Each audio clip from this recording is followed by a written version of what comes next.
Kumusta mga kaboxing? This is Boy Kalawang TV. So inilabas na po ngayong araw makakalaban ng anak ni pambansang kamao Manny Pacquiao na si Jimwell Pacquiao sa kanyang darating na amateur boxing fight ngayong darating na April 19. Bukas na po yan sa Las Vegas, Nevada sa lugar ng Radiant Sports Complex, Bali. Kundi ito nga pong nagngangalang Patrick Reyes na may kartada sa amateur boxing na 5 wins with 11 losses with no knockout. So matindi nga po ito mga idol, itong kartada na makakalaban ni Jimwell Pacquiao bukas.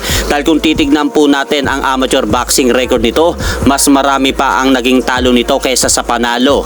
So kung susumahin po natin mga idol, mukhang pang pagkalawang lang po ito ni Jimwell Pacquiao, itong kanyang makakalaban bukas na si Patrick Reyes.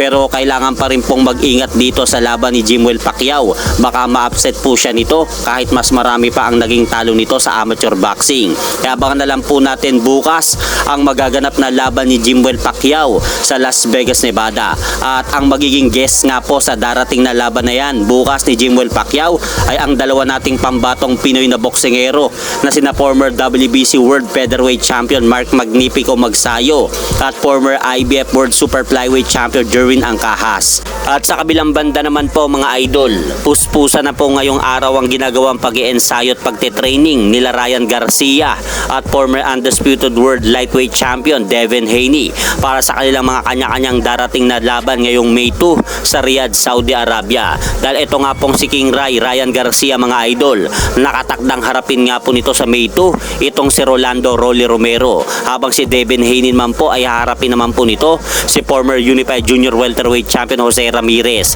Kaya kung sakaling matagumpay nga po na manalo sila Ryan Garcia at Devin Haney sa kanilang mga kanya-kanyang darating na laban, ay posible nga pong maganap ang kanilang rematch. At hanggang dito na lang po muna ang aking update sa mga aganapan sa mundo ng boxing. At syempre mga idol, huwag nyo rin pong kalimutan, pakisuportahan nyo naman po muna ang ating munting channel. Maraming salamat po.